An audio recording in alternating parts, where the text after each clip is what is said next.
Hello, my dear students. A very good morning, all of you. Students, I hope you all will be fine and doing good. Students, today we will start our first chapter in English literature. Alright, but before we start, I would like to show you a very beautiful quotation as you can see on your screen right now.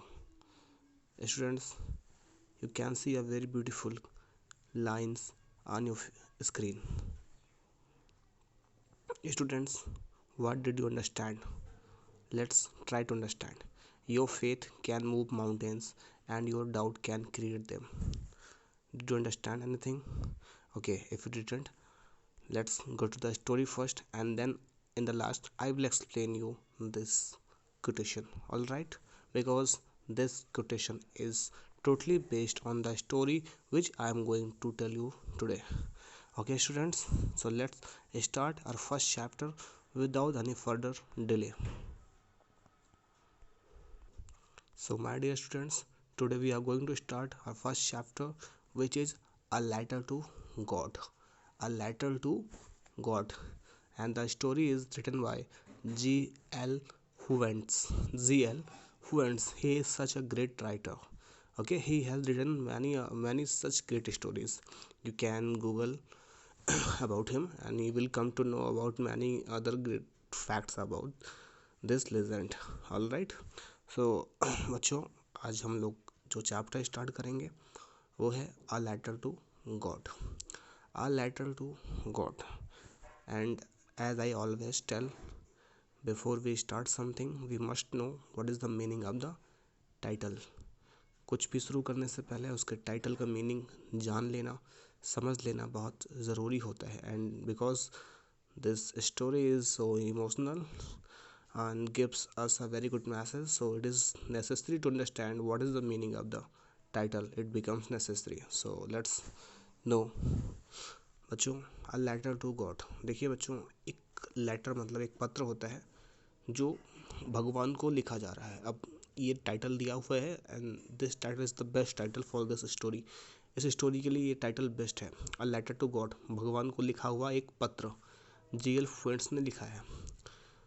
बच्चों देखिए, एक summary ये है कि आपको यहाँ से एक लाइन स्टार्ट करता हूँ. देखिए, बिफोर यू रीड मी, दे से faith can move mountains. All right, faith is a thing that can move a mountain, you know. Yes, जो फेथ होता है बच्चों, फेथ मीन्स क्या होता है? विश्वास, भरोसा. वो अगर आप में है तो आप एक माउंटेन को भी उठा सकते हैं. नहीं है तो आपके लिए एक छोटा सा पत्थर भी नहीं उठाया जाएगा आपसे. That is the power of faith, trust and confidence, you know. So today we are losing our confidence, our trust, our faith, and that is the reason why we are not being successful that much. So we need to have that confidence, that energy, and that faith if we want to establish a good relationship with someone else or with yourself as well. So let's see what the writer has tried to show us. Okay, बच्चों, ये कहानी है एक किसान की, एक farmer की, एक पेजेंट की जो कॉर्न की खेती करता है, मक्की की खेती करता है. और उसका जो खेती है, जो उसका फसल है वो बर्बाद हो जाती है. बर्बाद होने के बाद वो बहुत गरीब होता है, तो वो फूड नहीं अफोर्ड कर पाता. तो वो भगवान को पत्र लिखता है. He writes a letter to the God saying that I need some money, because he says that he is dying of hunger, so he need some money to survive. वो कहता है कि वो मर रहा है, उसको कुछ पैसे की ज़रूरत है सर्वाइव करने के लिए. तो ये इस उम्मीद में भेजता है कि भगवान उसको पैसे देंगे. और क्लाइमेक्स क्या होता है? क्या उसको भगवान वाकई में पैसे भेजते हैं? क्या उसके फेथ, जो उसका विश्वास है, जो उसका ट्रस्ट है भगवान के ऊपर, क्या वो मेंटेन रहता है, बना रहता है? बस यही क्लाइमेक्स में कुछ आपको जानने को मिलेगा, समझने को मिलेगा. तो चलिए हम चैप्टर को स्टार्ट करते हैं और मैं कुछ मीनिंग्स आपको बताऊंगा, वो आप ध्यान से रखेंगे, समझ लेंगे। देखिए बच्चों, सबसे पहले आपके लिए कुछ वर्क है वो करिएगा आप। देखिए समझते हैं पहले स्टोरी में कौन कौन से कैरेक्टर हैं। देखिए दे से फेथ कैन मूव माउंटेन्स, वो कहते हैं कि जो फेथ होता है, जो विश्वास होता है, वो माउंटेन्स को भी हिला सकता है। But what should we put our faith in, लेकिन हमें अपना विश्वास किस में रखना चाहिए। This is the question this story delicately poses, यही वो क्वेश्चन है जो इस स्टोरी में डेलिकेटली, देखिए मीनिंग आया बच्चों, डेलिकेटली मतलब होता है नाजुकता से, कोमलता से, सॉफ्टली। इस क्वेश्चन का आंसर आपको इस चैप्टर में बहुत ही सॉफ्टली से राइटर ने समझाया है कि फेथ हमें किस में करना चाहिए और हमें उस फेथ को क्यों बरकरार रखना चाहिए। ऑल राइट, देखिए this story is about Lencho. Lencho is a farmer who writes a letter to God, जो भगवान को एक पत्र लिखता है। क्यों? क्योंकि उसको 100 पेसोस, पेसोस क्या है बच्चों, पेसोस एक जो जहाँ की जिस कंट्री की ये बात की गई है उस कंट्री का एक वहाँ का जो पैसा चलता है, ठीक है ना बच्चों, करेंसी जो चलती है वो वहाँ की है पेसोस। तो 100 पेसोस की ज़रूरत है उसको और वो गॉड को इसके लिए लेटर राइट करता है। ठीक है, तो चलिए without any further delay let's directly come to the story. बच्चों यहाँ पे कुछ चीज़ें आपके लिए दी गई हैं, तो ये आप एक्टिविटी है जो आप करेंगे। करना क्या है, देखिए one of the cheapest ways to send money is someone. देखिए अगर आप पैसा भेजना चाहते हैं किसी को, तो सबसे आप आजकल तो बच्चों ये तब के टाइम पे था, तभी इतना, ये जो बुक है पुरानी है, तो तभी क्या था, तभी केवल आपका पोस्ट ऑफिस था सबसे चीप और इजी वे माना जाता था पैसा भेजने का। अभी क्या है, अभी तो आपके पास पेटीएम है, गूगल पे है, जैसे तमाम टेक्निक्स आजकल ऑनलाइन हम पे कर देते हैं घर बैठकर, तो ये हमारे लिए इजी हो गया है, चीप भी हो गया है। बट जब ये सारी फैसिलिटीज़ हमारे पास नहीं थी तो हम पोस्ट ऑफिस जाकर ही पैसे भेजते थे। तो ऐसे में आपको भी ये एक्टिविटी करनी है और आपको देखना है कि कैसे होता था। तो आप ये एक्टिविटी आप पूरा पढ़ेंगे यहाँ पे, ये आपके लिए होमवर्क है बच्चों। ठीक है, ये आपके लिए होमवर्क है, मैं सीधे स्टोरी पे आऊँगा आपको, और ये आप होमवर्क आई होप कि आप खुद से करके इसको समझ पाएंगे। अगर आपको डाउट होता है तो आप मुझसे क्वेश्चन पूछेंगे, मैं आपको बताऊँगा कि हाँ वाकई में क्या करना है। ठीक है, तो ये आपके लिए पूरी एक्टिविटी है यहाँ तक, ये मैं आपको नहीं समझा रहा हूँ, ये आप खुद से करेंगे। मैं आपको सीधे स्टोरी पे लेके चलता हूँ। ये आपके लिए होमवर्क दिया है, एक्टिविटी को आप खुद से पहले ट्राई करो। अगर आप नहीं कर पाओगे तो मैं आपको समझाऊंगा, ठीक है, क्या होता है। बस मैं आपको समझ ही बताता हूँ कि इसमें करना क्या है। इसमें जो पोस्ट ऑफिस में कैसे आप लेटर राइट कर सकते हो किसी को, सेंडर को या रिसीवर, मतलब अगर आपको किसी को पैसा भेजना है तो कैसे आप लेटर राइट करोगे और उसको भेजोगे, या फिर किसी से पैसे लेने हैं आपसे तो कैसे फॉर्म राइट करेंगे आप। तो बस इसी सब के बारे में है, आप इसको पढ़िएगा और आपको ये समझ में आएगा। चलिए अब हम लोग स्टोरी पे चलते हैं बच्चों। देखिए बच्चों, the house the house the only one in the entire valley. देखिए कह रहा है एक ही घर था, सिर्फ एक ही घर पूरी वादी में। वैली मीन्स क्या होता है, जहाँ पे दो रास्ते कटे होते हैं, नदियाँ जहाँ से गुजर रही होती हैं। कह रहा है पूरे पूरे ही वादी में सिर्फ एक घर था। Sat on the crest, crest means क्या होता है बच्चों, क्रेस्ट ऑफ अ लो हिल, एक छोटी सी पहाड़ी थी। पहाड़ी बहुत ऊंची नहीं थी, लेकिन उस छोटी सी पहाड़ी की क्रेस्ट मतलब होता है सबसे ऊपरी जो स्थित चीज़ होती है, समिट। तो यानी कि जो सबसे ऊपरी जो हिस्सा होता है, शिखर जिसे बोलते हैं। क्रेस्ट मीन्स क्या होता है, शिखर। तो छोटी सी पहाड़ी के शिखर पर सिर्फ एक ही घर मौजूद था। ठीक है, from this height one could see the river, इस हाइट से आपको नदी साफ साफ दिखाई पड़ सकती थी। And the field of ripe corn, और साथ साथ पके हुए जो मक्के थे वो भी दिखाई पड़ सकते थे, जिनके बीच में बड़े बड़े फूल भी साफ नज़र आ रहे थे, जिससे ये मालूम चलता था that always promised a good harvest, जिससे ये मालूम चलता था कि यहाँ पर खेती बहुत अच्छी तरह से होती है। ठीक है, गुड हार्वेस्ट नहीं, कटाई भी बहुत अच्छी तरह से होती है। तो बच्चों उस वादी के बीचों बीच सिर्फ एक घर था। वादी के सबसे ऊपरी हिस्से पर सिर्फ एक घर था, जिसकी हाइट से रिवर और साथ में जो मक्का था उसका जो मैदान था वो साफ साफ दिखाई पड़ रहा था फूलों के बीच में। और ये फूल इस बात की गारंटी दे रहे थे, इस बात का दावा कर रहे थे कि जो यहाँ पे कटाई होती है बहुत अच्छी तरह से होती है, और जो कटाई होने वाली है वो भी बहुत अच्छी तरह से होगी, है ना, क्योंकि फूल उगे हुए थे, जो मक्के थे उस पर फूल उग आए थे, और इस तरह से ये लग रहा था कि बस अब जो कटाई होगी, जो फसल की कटाई होगी बहुत अच्छी तरह से होने वाली है। The only thing the earth needed was a downpour, बस अब सिर्फ जिस चीज़ की ज़रूरत थी वो थी एक डाउनपोर, डाउनपोर की ज़रूरत थी बच्चों। डाउनपोर मतलब क्या होता है, बारिश, अब सिर्फ बारिश की ज़रूरत थी, और एटलीस्ट अ शावर, या फिर बारिश ना हो तो कम से कम बूंदाबांदी ही हो जाए, जिससे कि जो फसल है वो और अच्छी तरह से थोड़ा सा पक जाए। बस यही किसान मना रहे थे, क्योंकि फूल तो लहरा रहे थे चारों तरफ, फसल भी लहरा रही थी, बस केवल ज़रूरत थी तो सिर्फ और सिर्फ एक बारिश की। देखिए बच्चों आगे, थ्रू आउट द मॉर्निंग, जैसे ही सुबह हुई, लेंचो सुबह सुबह क्या हुआ, हु न्यू हिज फील्ड, जो अपने खेत के बारे में जानता था, इंटीमेटली, है ना, जो बच्चों अपने खेत के बारे में वो बहुत अच्छी तरह से जानता था, उसको पता था कि हमारे खेत में कैसे किस तरह से कटाई और बुनाई होती है। इंटीमेटली मतलब होता है बच्चों विस्तार पूर्वक, है ना, उसको अपने खेत के बारे में बहुत विस्तार पूर्वक पता था।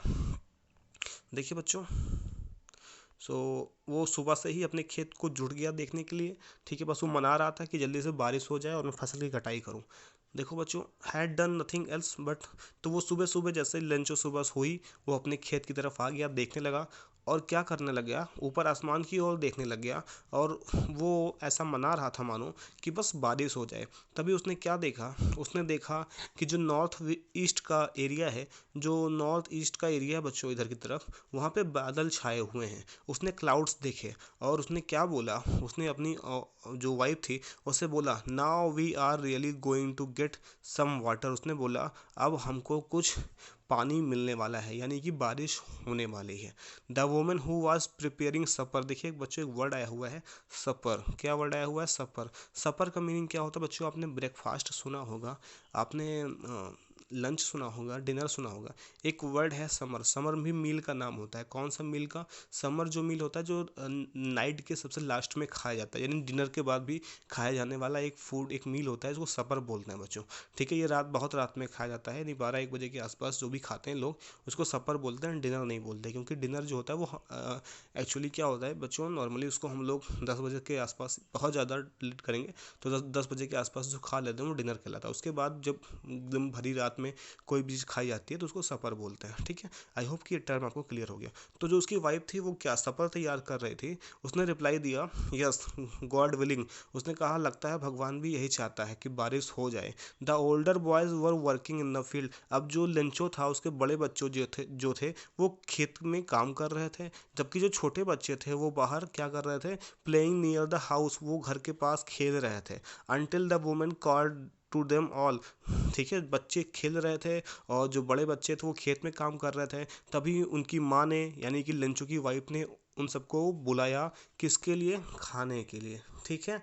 देखिए, कम फॉर डिनर, उन्होंने बोला आइए खाने के लिए आ जाइए। It was during the meal, ठीक है, कह रहे हैं कि ये मील का समय था, भोजन का समय था। Just as Lencho had predicted, अब जैसा कि लेंचो ने अनुमान लगाया था कि बारिश होगी, big drops of rain began fall, तभी क्या हुआ, खूब बड़ी बड़ी बूंदें बारिश की गिरने लगी, ठीक है। इन द नॉर्थ ईस्ट, कह रहा है बच्चों नॉर्थ ईस्ट का जो एरिया था, ह्यूज माउंटेन्स ऑफ क्लाउड, ठीक है, बड़े बड़े बादलों के बड़े बड़े पहाड़ दिखाई पड़ रहे थे और वो पास आते हुए दिखाई पड़ रहे थे बच्चों, ठीक है। द एयर वॉज फ्रेश, जो हवा थी बिल्कुल ताज़ी थी, एंड स्वीट, और जो बिल्कुल उसमें क्या था, अच्छी अच्छी हवा ठंडी ठंडी हवा चल रही थी। ऐसा लग रहा था कि मानो बारिश होने वाली है, जिसे हम लोग प्लीजेंट एयर कहते हैं। जब बारिश होने वाली होती है जो ठंडी ठंडी हवा चलती है मनमोहक सी, उसको बोलते हैं बच्चों the air was fresh and sweet. The man went out for no other reason, अब जो लेंचो था वो बाहर गया, बाहर जाने का कोई और रीजन नहीं था, बस एक ही रीजन था। वो रीजन क्या था बच्चों, to have the pleasure of feeling the rain, वो बस क्या चाहता था कि जो बरसात है उसकी जो खुशी है, प्लेजर है, उसके जो बच्चों सुहावनापन है, उसको फील करना चाहता था बाहर जाकर अपने बॉडी पे। वो जो एक खुशी होती है बारिश की, पानी को अपने बॉडी पे लेना, फील करना, वो उसको फील करना चाहता था, तो उसने अपने बॉडी पे लेके उसको फील किया। And when he return he exclaimed, और जब वो बारिश से वापस लौटा अपने रूम में तो वो बहुत खुश हो गया, ठीक है। These are not rain drops falling from the sky. उसने बोला ये जो बारिश हो रही है, जो आसमान से रेन ड्रॉप्स, जो बारिश की बूंदें गिर रही हैं, दरअसल ये बारिश की बूंदें नहीं हैं, ये फॉलिंग फ्रॉम द स्काई, ये बारिश की बूंदें नहीं हैं। दे आर न्यू कॉइन्स, बल्कि ये क्या हैं, सिक्के हैं, नए नए सिक्के हैं, पैसे हैं हम लोगों के लिए। क्यों? क्योंकि इसी से फसल क्या होगी, पकेगी और अच्छी फसल होगी और हमारी कमाई होगी अच्छी। इसीलिए ये रेन ड्रॉप्स नहीं है, ये हमारे लिए सिक्कों से कम नहीं है, हमारे लिए पैसों से कम नहीं है। ठीक है, देखिए द बिग ड्रॉप्स आर 10, देखिए बच्चों, the big drops are 10 cent pieces. 10 cent मतलब क्या होता है बच्चों, 10 रुपए का पैसा, है ना। उसने कहा जो बड़ी बड़ी बूंदें गिर रही हैं वो हमारे लिए 10 रुपए के सिक्के के बराबर हैं। एंड लिटिल वंस आर 5, और जो छोटे छोटे रेन ड्रॉप्स गिर रहे हैं वो 5 रुपए के सिक्के हैं हमारे लिए। ठीक है, देखिए with a satisfied expression he regarded the field of ripe corn with his flowers. ठीक है, उसने क्या किया, उसके अंदर सेटिस्फाइड एक्सप्रेशन था, उसके अंदर एक खुशी झलक रही थी, उसको एक जो है वो उसका मन बहुत ज़्यादा सेटिस्फाइड हो रखा था। क्यों? क्योंकि वो बारिश होते देख रहा था। ठीक है, अपने उसने जो राइप कॉर्न थे, जो मक्के थे, उनमें जो फूल लगे हुए थे उनको उसने महसूस किया, ऑब्जर्व किया। ड्रेप्ड इन आ सर्टेन, उसने जो उनके फूल थे उनके फूलों को क्या किया, ढक दिया। क्योंकि बारिश हो रही थी तो उनके फूलों को उसने ढक दिया। ठीक है, उसने किस चीज़ से ढका, ठीक है, अपने हाथ में पहले तो कुछ बारिश की बूंदें ली और उनसे उन पे फूलों पे उनको छिड़क दिया, यानी उसको अच्छा लग रहा था। लेकिन तभी अचानक से क्या हुआ, but suddenly a strong wind began to blow. तभी अचानक क्या हुआ, एक बहुत जोरदार हवा का झोंका आया। And along with the rain very large hail stones began to fall. और तभी अचानक से बारिश के साथ साथ खूब जोरदार बर्फबारी शुरू हो गई और बर्फ के बड़े बड़े पत्थर गिरने शुरू हो गए। This truly did resemble new silver coins. अब इस तरह से क्या हुआ बच्चों, इस तरह से अभी तक जो सिक्के गिर रहे थे पानी के रूप में, अब वो बर्फ़ के रूप में चांदी के सिक्के गिरने लग गए, जो कि अच्छी बात नहीं थी। The boys exposing themselves to the rain.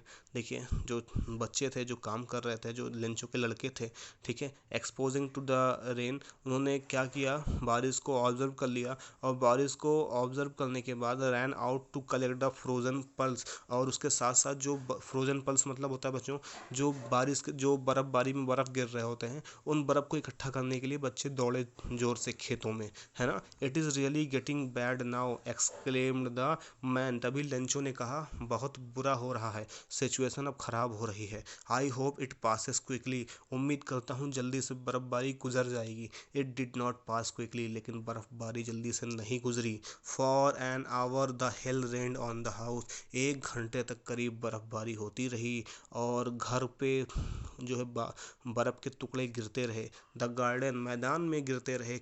The hill side, और पूरे पहाड़ पर, पर्वत पर गिरते रहे। द कॉर्नफील्ड, और जो मक्के का जो मैदान था, खेत था, वहाँ पर भी बर्फबारी होती रही। ऑन द होल वैली, और पूरे घाटी में देखते देखते क्या हुआ, बर्फ़ से ढक गया। द फील्ड वॉज वाइट, पूरी खेत जो थी वो सफ़ेद हो चुकी थी। As if covered with salt, लग रहा था मानो नमक से ढक दिया गया हो। ठीक है बच्चों, आप देख सकते हैं कि पूरा किस तरह से ये यहाँ पे जो उसका फील्ड है वो किस तरह से डिस्ट्रॉय हो चुका है बच्चों, और लंचों को आप यहाँ पे देख पा रहे होंगे। चलिए देखिए बच्चों, not a leaf remained on the trees, एक भी पत्ता आप पूरे पेड़ पर नहीं बचा हुआ था। The corn was totally destroyed, जो मक्के थे वो पूरी तरह से बर्बाद हो चुके थे।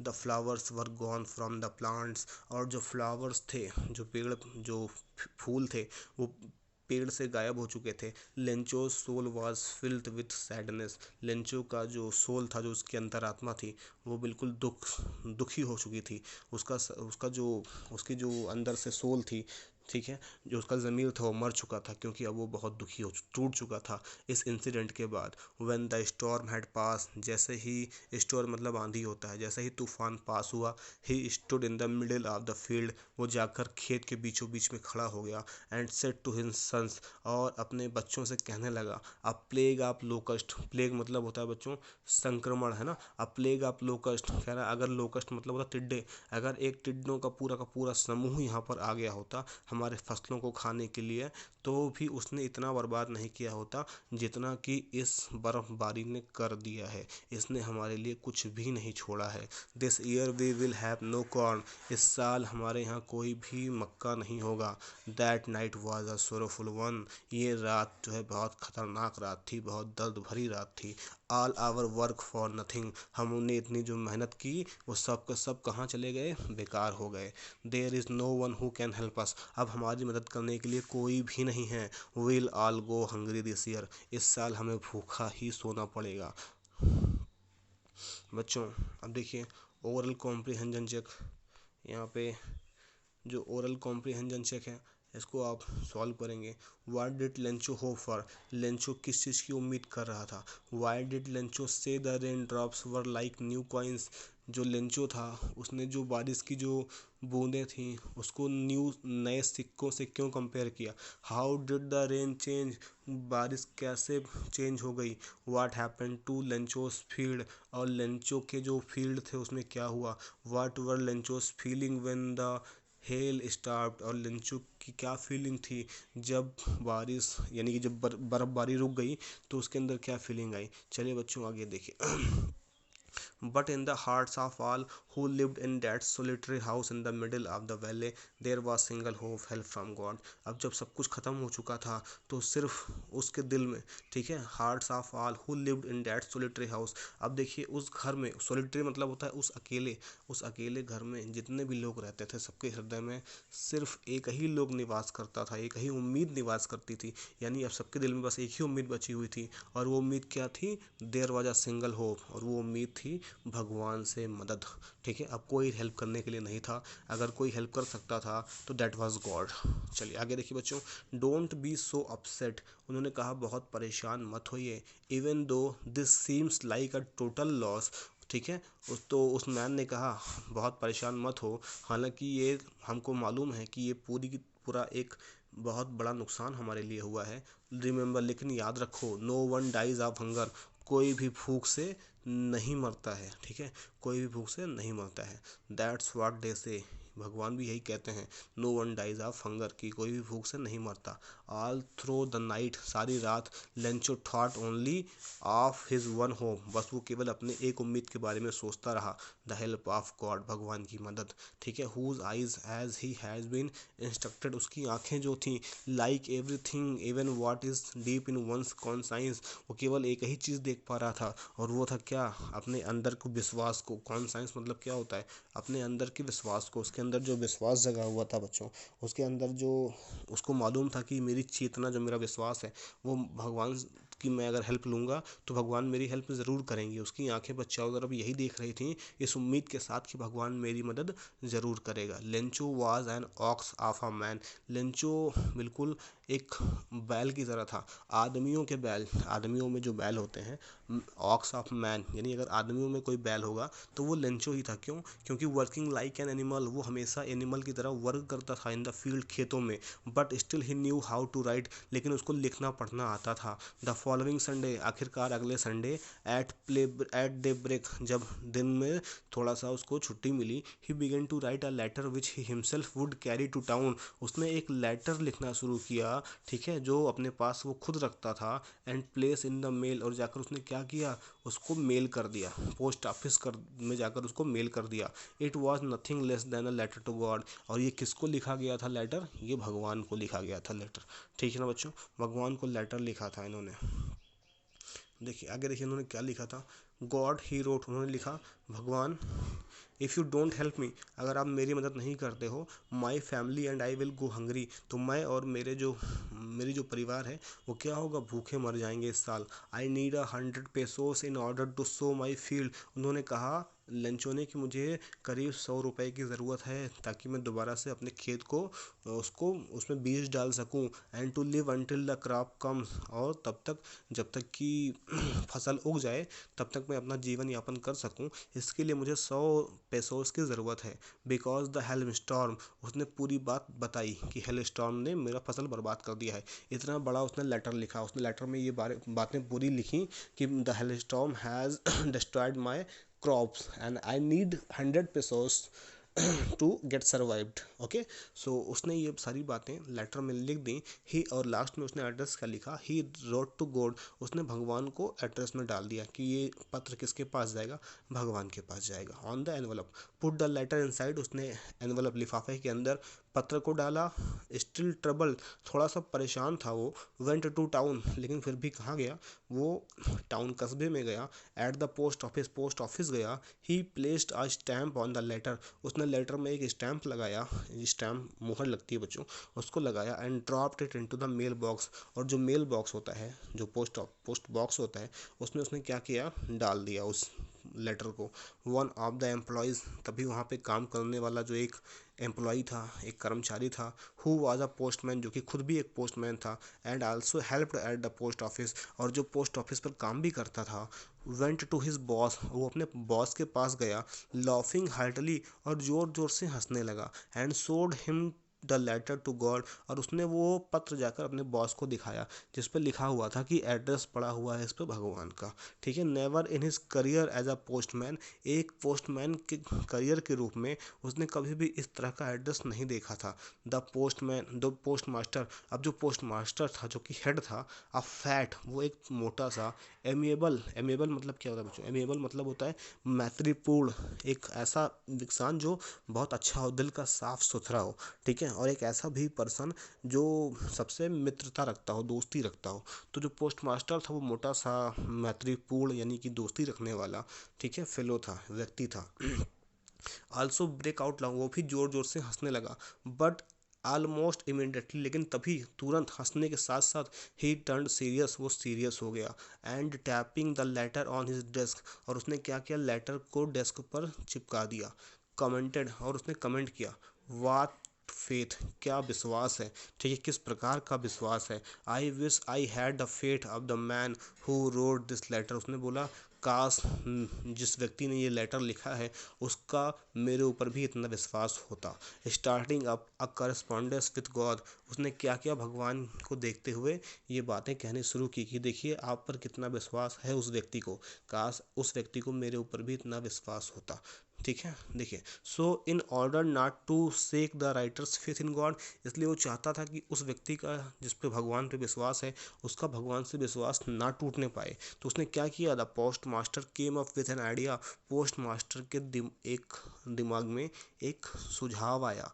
आंसर द लेटर, उसने क्या किया, उसने बोला अब उसने लेटर लिखा है तो भगवान तो उत्तर देंगे नहीं, क्यों ना चलो इसका उत्तर भगवान बन के दिया जाए। ठीक है, इसका मतलब क्या है, व्हेन ही ओपनड इट, जब उसने लेटर को ओपन किया, it was evident that to answer it, तो उसने तुरंत ही उसको उत्तर देने का सोचा। If he needed something more than goodwill, उसने सोचा कि इस पत्र का उत्तर देने के लिए केवल कलम और पेन काफ़ी नहीं है, इसके लिए और भी कुछ चाहिए, क्योंकि ऐसा तो कुछ था नहीं कि उस लेटर में केवल कुछ क्वेश्चन पूछा गया हो जिसका आंसर दे दिया जाए, उसमें पैसे की मांग की गई थी। तो उसके लिए इंक और पेपर के साथ साथ कुछ और भी चीज़ों की ज़रूरत थी, और वो क्या था, वो था कुछ पैसा। But he stuck to his resolution, लेकिन वो अपने डिसीजन पे अड़ा रहा। उसने कहा इस पत्र का, इस लेटर का जवाब तो दिया जाएगा, भगवान नहीं तो क्या, लेकिन उसका जो भगवान पर विश्वास है लेंचो का, उस विश्वास को तोड़ने नहीं देंगे हम लोग। He asked for money from his employees, उसने अपने एम्प्लॉयज़ से, अपने कर्मचारियों से कुछ पैसे मांगे। He himself gave part of his salary, उसने अपनी सैलरी का भी कुछ हिस्सा दिया। And several friends of his were, और उसके कुछ दोस्तों से भी उसने पैसे मांगे जो कि मदद करने के लिए आगे आए। ठीक है, और इस तरह से कुछ पैसे इकट्ठे होने के बाद चारों तरफ से दान के रूप में, चैरिटी के रूप में कुछ पैसा इकट्ठा हो गया। It was impossible for him to gather together the 100 pesos, उस बेचारे पोस्ट मास्टर के लिए 100 पेसो बहुत बड़ी अमाउंट होती है बच्चों। मान के चलिए कम से कम कुछ नहीं तो आज के टाइम पे आप 10 लाख 15 लाख मान सकते हैं।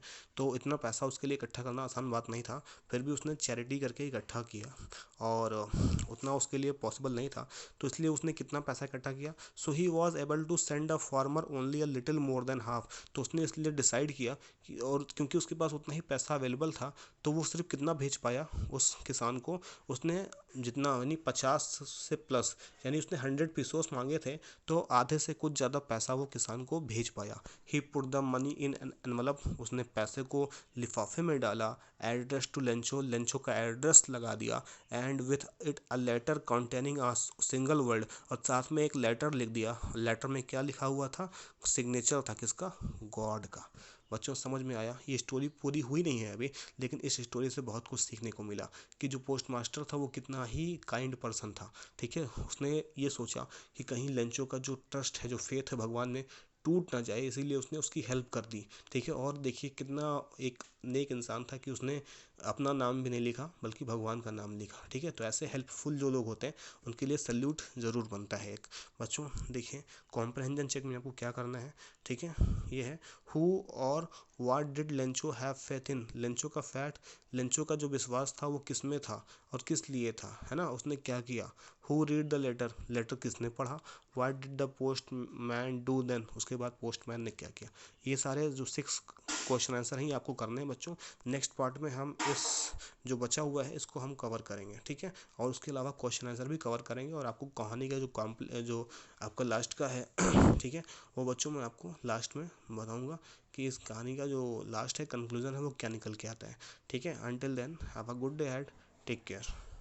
और होमवर्क मुझे आंसर आप ज़रूर सेंड करेंगे इसका, आप खुद से राइट करेंगे, आप गूगल नहीं कीजिएगा प्लीज़। आप लोग खुद इसका आंसर बुक में है, आपने बुक नहीं ली है तो आपको मैं ये PDF सेंड कर दूंगा, नोट में डाल दूंगा, आप इसको लेके वहाँ से खुद से पढ़ के और उसका आंसर ज़रूर सेंड करेंगे। 3 होमवर्क दिए मैंने आपको, एक तो एक्टिविटी दी हुई है और उसके अलावा 6 क्वेश्चन आंसर हैं जो आपके कॉम्प्रिहेंजन चेक्स हैं। बाकी नेक्स्ट पार्ट जो थर्ड और लास्ट पार्ट है वो मैं आपको नेक्स्ट वीडियो में प्रोवाइड कराऊंगा बच्चों। ठीक है, so have a good day had, thank you so much.